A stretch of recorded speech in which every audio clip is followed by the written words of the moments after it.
कहता है, भगवान शंकर की पवित्र कथा कहती है कि 5 जगह से अशांति हमारे घर में प्रवेश करती है। 5 जगह से अशांति हमारे घर में आती है, 5 जगह से अशांति हमारे घर में प्रवेश करती है। 5 जगह से अशांति हमारे घर में प्रवेश कर रही होती है। पहला है संसार से, दूसरा है संपत्ति से, तीसरा है संबंधों से, चौथा है स्वास्थ्य से और 5वां है संतान से।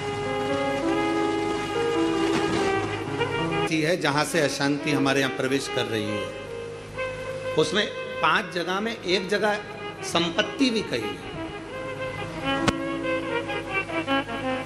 5 जगह में से एक जगह संपत्ति को भी बताया गया कि जैसे संसार से भी अशांति प्राप्त होती है। संसार के लोगों में आप सोचते हैं कि मैं संसार में जितना रहूंगा, जितना सबके साथ में रहूंगा, उतना मुझे सुख मिलेगा, शांति मिलेगी। ना ना ना, स्कंद पुराण कहती है हो नहीं सकता। संसार के लोगों के लिए आप दुनिया भर का कितना भी सुख प्रदान कर दीजिए, किसी के लिए आप अपनी जान भी निकाल कर रख दीजिए, संसार के लोगों के लिए आप अपनी पूरी संपत्ति भी लुटा कर रख दीजिए, संसार के लोगों के लिए अच्छे से अच्छा वस्त्र, आभूषण, माणिक, मोती, रतन जो कुछ दे सकते हो दे दीजिए। उसके बाद भी संसार के लोग कहे बिना रह नहीं सकते। आपको कहे बिना रहेंगे नहीं। आप कितना भी सुख उनको दे दीजिए, आप कितना भी सुख उनको प्रदान कर दीजिए, आपको वो सुख आप दे भी देंगे।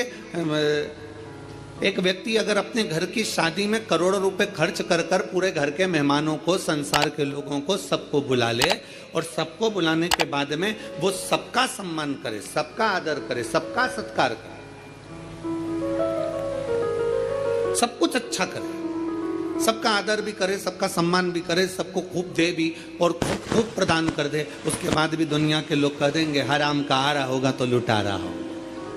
ये दुनिया की रीति है, ये दुनिया का क्रम है। संसार का व्यक्ति जितना आप विचार करेंगे कि मैं संसार के अंदर रहूं, लोगों के अंदर विराजमान रहूं, मुझे यश ही यश मिले, तो बहुत मुश्किल है। आप दुनिया का सारा सुख दे दीजिए तो भी यश की प्राप्ति नहीं हो सकती। थोड़ा वक्त मिल गया तो मिल गया, किसी ने कह दिया, किसी को आपने देते रहे देते रहे देते रहे तो मिल गया। संसार अशांति देता है। संपत्ति, शिव महापुराण की कथा कहती है, स्कंद पुराण कथा कहती है कि हमारी संपत्ति भी हमको अशांति देती है। जिसके पास कुछ नहीं वो आराम से रोड के किनारे टाट बिछाकर बहुत मस्ती से सोता है।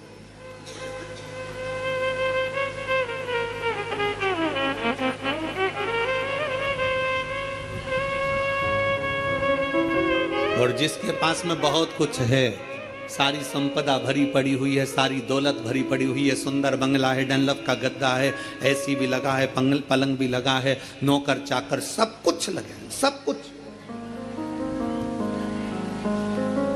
तो भी उसको नींद नहीं आती है। कितना सुंदर कहा गया शिव महापुराण के अंतर्गत, कितनी सुंदर बात कही गई कि शिव महापुराण की कथा, कई लोग कहते हैं गुरुजी आपकी कथा होती है तो वहां 1 किलोमीटर दूर तो गाड़ी रोक दी जाती है। शिव महापुराण की कथा होती है तो पैदल चलकर बहुत दूर तक जाना पड़ता है, बहुत दूर तक।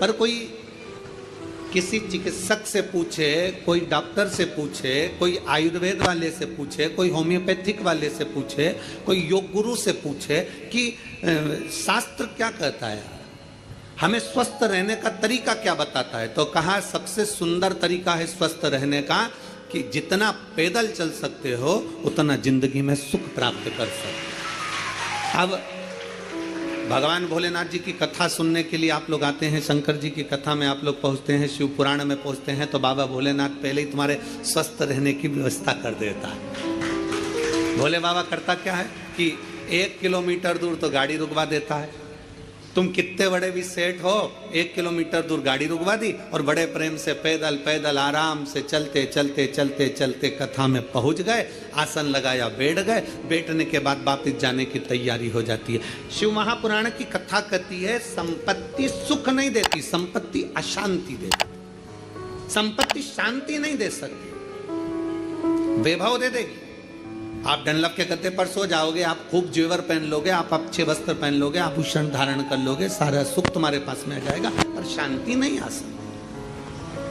इसलिए बारंबार कहा गया, मिलता है सच्चा सुख केवल भगवान तुम्हारे चरण। बाकी के दुनिया का सुख कहीं नहीं प्राप्त हो सकता। दुनिया का सर्वाधिक सुख भगवान के चरणों में। आप कुबेरेश्वर बाबा की धरा पर आए हैं, कुबेरेश्वर बाबा की धरा पर कभी पहुंचे या आए तो कुबेरेश्वर बाबा की धरा पर पहुंचकर तुम कहीं पर भी एकांत में बैठ जाओ।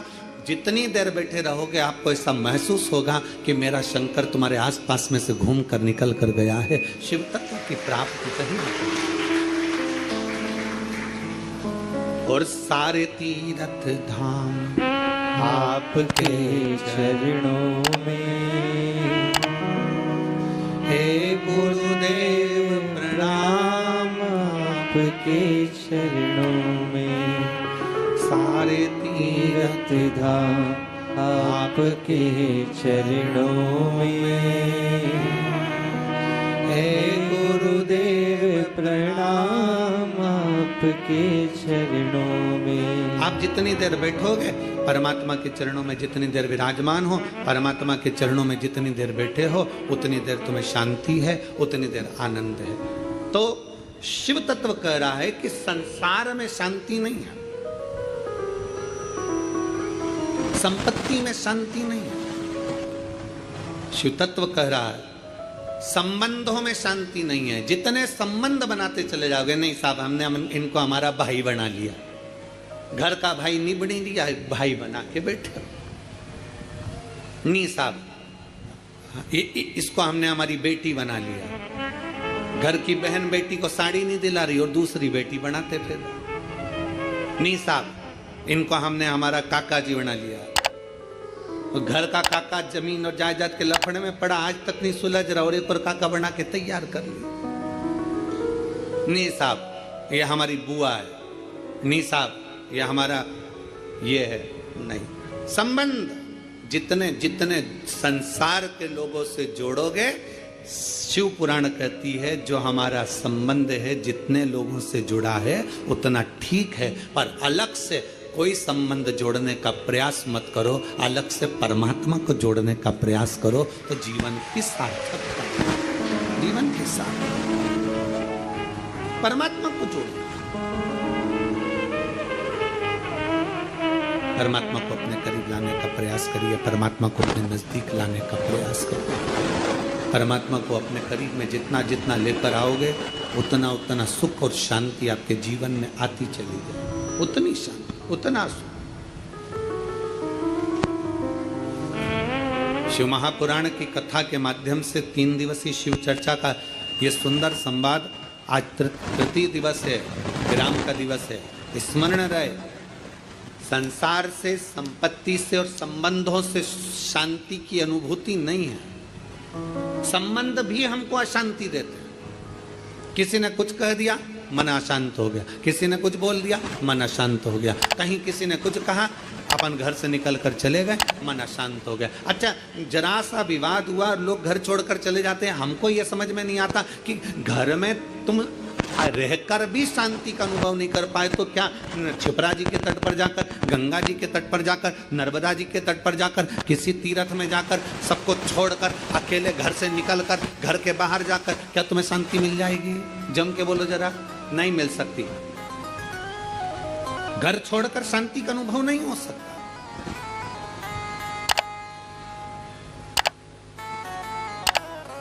संसार ने अशांति दी, संपत्ति ने अशांति दी, संबंधों ने अशांति दी, फिर अगली अशांति दी स्वास्थ्य ने।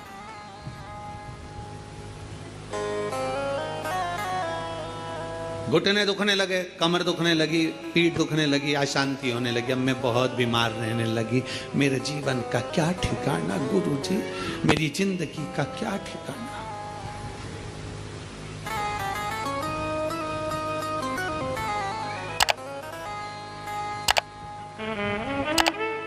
कभी अगर मौका लगे ना, एक बार भविष्य पुराण का अध्ययन करिएगा। गीता प्रेस गोरखपुर की भविष्य पुराण लीजिए और उसका अध्ययन करिए।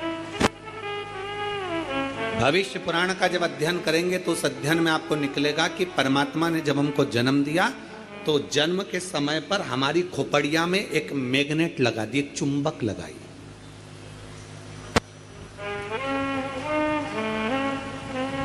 परमात्मा ने हमारी खोपड़िया में, हमारे मस्तिष्क में, हमारे भेजे में, हमारे सिर के अंदर, हमारे मस्तिष्क में एक चुंबक लगा। कभी अगर भविष्य पुराण पढ़ें तो उसमें अध्ययन करिएगा, हमारे मस्तिष्क में एक चुंबक परमात्मा ने जन्म के समय पर, पैदा होने से पहले, हमें बनाने से पहले, माता के गर्भ में जब हम पड़े हुए थे, हमारा मस्तिष्क बन रहा था, इसलिए अंतिम संस्कार होता है, अंतिम संस्कार में जब मुर्दा आधा जल जाता है तो उसकी खोपड़िया को फोड़कर कपाल क्रिया करी जाती है। आपके इधर करते कि नहीं करते वो हमको नहीं मालूम। हमारे इधर की रीति है, बांस में लोटा बांधकर उसमें घी भरकर उसके घर के बेटों से, उसके पोता पोती से वहां पर खड़ा करवा के पोते से खोपड़िया में वो डंडा पड़वा कर वहीं घी उंडेलवा कर डंडे को फेंक दिया जाता, उस बांस को फेंक दिया जाता। देखा है आप लोगों ने इसको?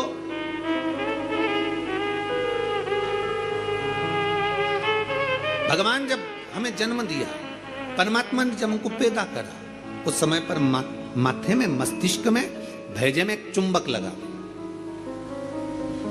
क्या करती है वो चुंबक? चुंबक का कार्य क्या है? चुंबक का कार्य है, अगर आपने पैसा पैसा पैसा पैसा सोचा विचारा, दिन रात पैसे पैसे में लिप्त रहे, तो व्यक्ति वो मस्तिष्क में जो चुंबक लगी है वो पैसे को अपनी ओर खींचती है। मतलब मनुष्य पैसे को आसक्ति के रूप में अपनाना प्रारंभ कर दे।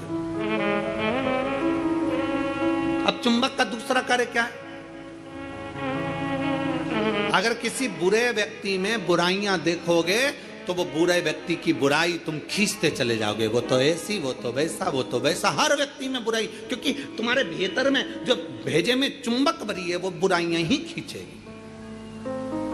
और अगर तुमने किसी व्यक्ति में अच्छाई देखना प्रारंभ कर दी तो तुम्हारे मस्तिष्क में जो चुंबक लगी है वो दिन रात हर व्यक्ति में अच्छाई को ढूंढना प्रारंभ कर देगी, अच्छाई खींचना प्रारंभ। एक चुंबक लगी। अब ये बात तो अपने तक हो गई, अब मेन बात पर जाओ, मुख्य बात पर।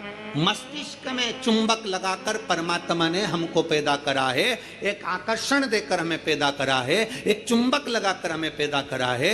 चुंबक जब पैसे को खींचती है तो पैसा ही पैसा सोचने में आता है, बुराई खींचती है तो बुराई बुराई हमारे अंदर आती चली जाती है, किसी का क्रोध खींचती है तो क्रोध हमारे अंदर आता चले जाता है। उसी तरह अच्छाई किसी की खींचती है तो हमारे अंदर अच्छाई आती चली जाती है। उसी तरह चुंबक बीमारी को भी खींचती है। हम जब एक बीमारी के बारे में सोचते जाते हैं, मेरे पाँव, मैंने सुना है किसी को पेट में बच्चादानी में गांठ पड़ गई तो मालूम पड़ा कि उसको कैंसर हो गया। मैंने सुना है किसी के घुटने में अगर प्रॉब्लम हो गई तो उसका घुटना बदलाना पड़ा, मालूम पड़ा उसमें ग्रीस कम हो गया। मैंने सुना है कि किसी के हृदय में छेद हो गया, किसी के हृदय में कुछ हो गया, किसी के चेस्ट में गठान पड़ गई तो कैंसर बता दिया गया। ये हम जरा सा हमारे शरीर में दर्द हुआ और हमने वो सोचना प्रारंभ कर दिया। क्या सोचा हमने? कि उसको कैंसर हो गया था, उसकी किडनी खराब हो गई थी, उसका लीवर खराब हो गया था, उसके साथ में ये हो गया था, उसके घुटने बदलवाए, उसको गुजरात ले गए, उसको राजस्थान ले गए, उसको वहां ले गए और उसका शरीर में ये करवाया। आंख में प्रॉब्लम हुई तो आंख के बारे में सोचते रहे, सोचते रहे, सोचते रहे। अर्थात हमने इतनी बीमारी का सोच लिया, इतनी बीमारी का सोच लिया, बीमारी वो थी नहीं, पर हमने सोच सोच के चुंबक जैसे उसको खींचकर अपने अंदर वो बीमारी को इकट्ठा कर लिया, आखिरी में वो बीमारी हो गई। ये हमारे भीतर की चुंबक है जो हमें खींच रही है। छोटी मोटी गठान हो जाए ना, कभी मत सोचना हाँ ऐसी तो होती रहती है।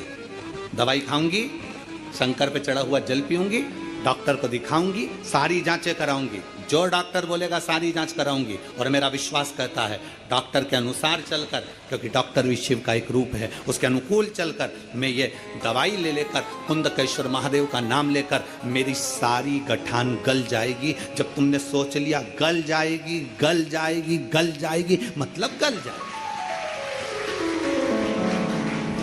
तुमने सोच लिया कि नहीं, वो डॉक्टर तो बोल दिया है कि इसकी ऑपरेशन कराकर निकलवाकर जांच करने जाएगी और मुंबई भेजी जाएगी। आधी तो टेंशन में मर गई, कहीं कैंसर कैंसर कैंसर, सोच सोच सोच सोच, आखिरी में सोच वही। एक पत्र है, हम चाहते नहीं, बुरा किसका होगा? जो सोच रहे हैं हम, वो हमारा ही बुरा होगा। चुंबक लगी है इस मस्तिष्क में, इस भेजे में। घुटने में दर्द है ना, ये कभी विचार मत करो कि मेरा ऑपरेशन होगा, मेरा घुटना बदलना पड़ेगा, ये करना पड़ेगा, वो करना पड़ेगा। डॉक्टर से मिलो, डॉक्टर से दवाई भी लो, सब कुछ करो, पर यह विचार करो कि मैं डॉक्टर के पास जाऊंगी, भगवान का भजन करूंगी, शंकर के मंदिर जाऊंगी, एक लोटा जल चढ़ाऊंगी, बेलपत्र चढ़ाऊंगी और जल बेलपत्र चढ़ाकर उसका पान करूंगी, और यह मेरा विश्वास करता है कि मैं ठीक होऊंगी, मुझे घुटना बदलने की जरूरत नहीं पड़ेगी, मुझे कोई कार्य करने की जरूरत नहीं पड़ेगी और मैं ठीक हो जाऊंगी। ये मेरा विश्वास करता है, ये मेरा भरोसा करता है। चुंबक लगी है एक मस्तिष्क के अंदर, एक आकर्षण परमात्मा देकर भेजता। चलो एक प्रैक्टिकल कर कर देखिए। आप सब एक प्रैक्टिकल करो, जितने लोग कथा को आस्था चैनल पर सुन रहे हैं, जितने लोग फेसबुक यूट्यूब पर सुन रहे हैं, जितने लोग कुबेरेश्वर बाबा की धरा पर सुन रहे हैं। दीपावली के बाद, दीपावली के पहले या कल परसों से एक विचार करना कि मुझको ये खाना है या मुझको ये लाना है, या मेरी पास में धन नहीं तो धन की व्यवस्था, मुझे 5,000 2,000 3,000 15,000 की जरूरत है और वो मुझे चाहिए। 3 4 5 दिन 8 दिन 10 दिन तक सोचते रहो, विचार करते रहो, चाहिए मुझे, कहीं से व्यवस्था हो जाए, बाबा कुछ भी करे, कैसे भी मुझे पाना। भोजन के लिए विचार करो कभी कि मुझे भोजन लग चाहिए, मुझे आज ये खाना है, मुझे 5 दिन बाद 10 दिन बाद मेरा मन है कि मुझे ये प्राप्त करना है। धीरे धीरे धीरे धीरे वो चीज आपके पास आती चली जाए, अपने पास आती। अच्छा सोचिए, अच्छा विचारिए। जब अच्छा सोचेंगे, अच्छा विचारेंगे, अच्छा सोचेंगे, अच्छा विचारेंगे, अच्छा कर्म करेंगे तो निश्चित है कि अच्छा हमें मिलेगा। हम हमेशा जरा सी बीमारी आई, जरा सा रोग आया, जरा सी तकलीफ आई, जरा सा कष्ट आया, जरा सी तकलीफ में हम विचार करने लगते हैं कि मुझे ये तकलीफ। जो महापुराण की कथा कहती है, शिव तत्व कहता है, 3 दिन की शिव चर्चा कुबेरेश्वर बाबा की पवित्र कंकर शंकर की धरा पर जो हो रही है, उसमें आज विराम दिवस की कथा कहती है। अशांति हमको संसार भी देता है, अशांति हमको संपत्ति भी देती है, अशांति हमको संबंध भी देते हैं और अशांति हमको स्वास्थ्य भी देता है। हम सोचने में पड़ जाते हैं, मुझे ये प्रॉब्लम हो गई, मुझे ये तकलीफ हो गई, मुझे ये कष्ट हो गया, मुझे ये तकलीफ होती चली जा रही, हमारे भीतर से अशांत होते चले जा रहे, भीतर से हम अशांत होते चले जा रहे। शांति गई। 4 स्थान अशांति के तो ये बता दिए, और 5वें नंबर पर बता दिया संतान। 5वें नंबर पर कहा कि संतान भी अशांति दे जाती है। संतान, इसलिए शिव महापुराण की कथा कहती है, पुत्र के लिए किया गया कर्म है और बेटी के लिए किया गया धर्म है। धर्म है, पुत्र के लिए करना ये तुम्हारा कर्म है। मेरे को दुकान लगाना है, बच्चों को सेटल करना है, बच्चों को ये करना है, बच्चों को वो करना है, मेरे बेटे के लिए ये व्यवस्था करना है, मेरे बेटे की शादी करना है, मेरे बच्चे के लिए ये करना है। पुत्र के लिए करा गया ये कर्म है। बेटे के लिए तुम लाखों की संपत्ति छोड़कर जाना, वो धर्म नहीं कहलाएगा। बेटे के लिए तुम दुनिया भर की दौलत छोड़कर जाना, वो धर्म नहीं कहलाएगा। पर बेटे के लिए अगर कुछ कर रहे हो, उसको अगर लैपटॉप दिला रहे हो, ये कर्म है। उसको मोबाइल दिला रहे हो, ये तुम्हारा कर्म है। तुम अगर बेटे के लिए जमीन कर रहे हो, ये तुम्हारा कर्म है। अगर बेटे को तुमने दुकान खोली, ये तुम्हारा कर्म है, क्योंकि तुम पिता हो, बेटे के लिए करना पड़ेगा। माँ अगर बेटे के लिए रकम बनवा रही है, ये कर्म है। बहू के लिए कुछ कर रहे हो, ये तुम्हारा कर्म है। बेटे के लिए जितना करा वो कर्म है। गाड़ी लाए, कर्म है, क्योंकि बेटे के लिए लाना पड़ेगी, बहुओं के लिए लाना पड़ेगी, मकान बनाना पड़ेगा, जमीन करना पड़ेगी, जायदाद करना पड़ेगी। ये सब कर्म की गिनती में आ गया, ये सब कर्म। दुकान बनाओ बेटे के लिए, जरूरी है। जमीन करो बेटे के लिए जरूरी है, मकान बनाओ बेटों के लिए जरूरी है, बहू लाओ बेटों के लिए जरूरी है, गाड़ी बंगला करो बेटों के लिए जरूरी है। तुम्हारा कर्म है, करना ही पड़ेगा। पर बेटी अगर घर में आई और बेटी का अगर तुम लालन पालन कर रहे हो, बेटी को पढ़ा रहे हो, लिखा रहे हो, शादी कर रहे हो, विवाह कर रहे हो, उसको पढ़ा रहे हो, तो ये तुम्हारा कर्म नहीं है, ये तुम्हारा, जम के बोलो जरा, धर्म। इसलिए शिव महापुराण की कथा कहती है कर्म और धर्म का लेवल बराबर लेकर चलना, अर्थात बेटे के लिए भी करो तो बेटी के लिए भी करते रहना, दोनों का लेवल बराबर लेकर चलिए। कर्म और धर्म के लेवल को बराबर लेकर चलोगे तो जिंदगी की सार्थकता सिद्ध हो जाएगी, तुम्हारा जीवन आनंदमय हो जाएगा। कर्म और धर्म के लेवल को बराबर बनाइए, बराबर। और मत बुरे कर्म कर बंदे, वरना पछताएगा, भगवान की आंखों से तू बच नहीं पाएगा, तू बच नहीं पाएगा। अरे ओ अज्ञानी मत कर नादानी, अरे ओ अज्ञानी मत कर नादानी। तेरे कर्म का फल भी तू ही पाएगा, जैसा किया तूने तेरे आगे आएगा। मत बुरे कर्म कर बंदे, मत बुरे कर्म कर बंदे, वरना पछताएगा, भगवान की आंखों से तू बच नहीं पाएगा, तू बच नहीं पाएगा। अपने कर्म का लेवल और अपने धर्म का लेवल दोनों को बराबर कर कर चलिए, कर्म को और धर्म को बराबर बना कर चलिए। कर्म और धर्म दोनों बराबर।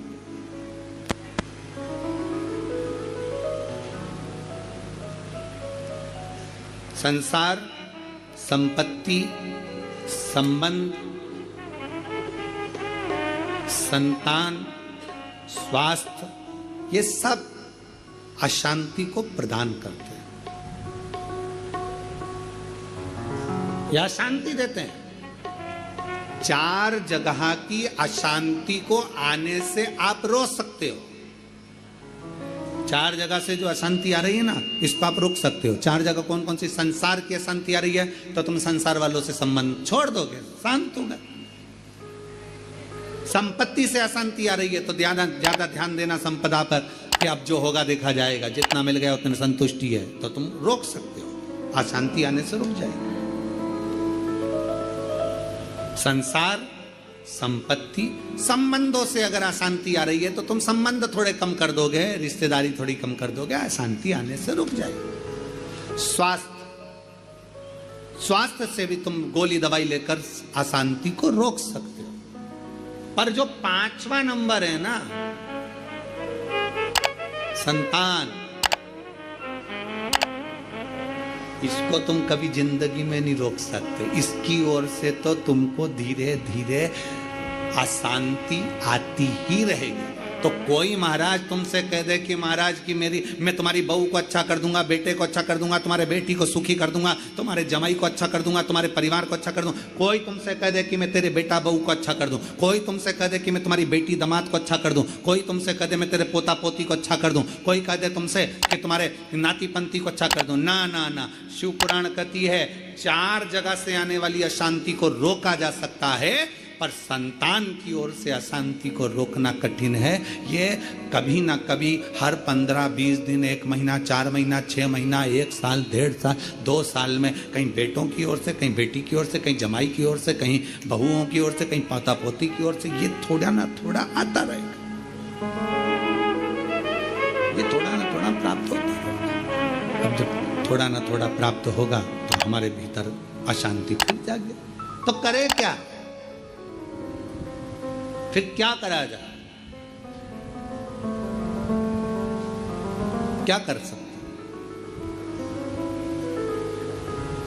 शिव महापुराण की कथा कहती है फिर एक चीज करिए, अशांति जब भीतर बार बार आ रही है, अशांति जब भीतर बार बार प्रवेश कर रही है, चाहे संतान से हो, स्वास्थ्य से हो, संपत्ति से हो, संबंध से हो, संसार से हो, 5 जगह से जब अशांति प्रवेश कर रही हो, तब शिव महापुराण की कथा कहती है कि बन सके तो कार्तिक महीने के अंदर जो पचवीगन आता है, पचवीगन जानते हो आप लोग, अभी आ रही है आपकी और हमारी दीपावली, पर इसके बाद में ये अमावस्या निकलने के बाद जब कार्तिक की पूर्णिमा आएगी, तो कार्तिक की पूर्णिमा के पहले से जो 5 दिन गिने जाते हैं, कार्तिक की पूर्णिमा के दिन 5वां दिन होना चाहिए। ये 5 दिन जो पचवीगन के गिने जाते हैं, इसको कहते हैं देव दीपावली। तो क्या करना है कि ये 5 जो अशांति आने के केंद्र हैं, जहां से हमें अशांति मिल रही है, कभी संसार वालों से, कभी संपत्ति से, कभी संसार से, कभी संबंधों से, कभी स्वास्थ्य से, कभी संतान से, ये 5 जगह से जो अशांति आ रही है, तो 5 दिन जो देव दीपावली के आते हैं उसका स्मरण करें। देव दीपावली के समय पर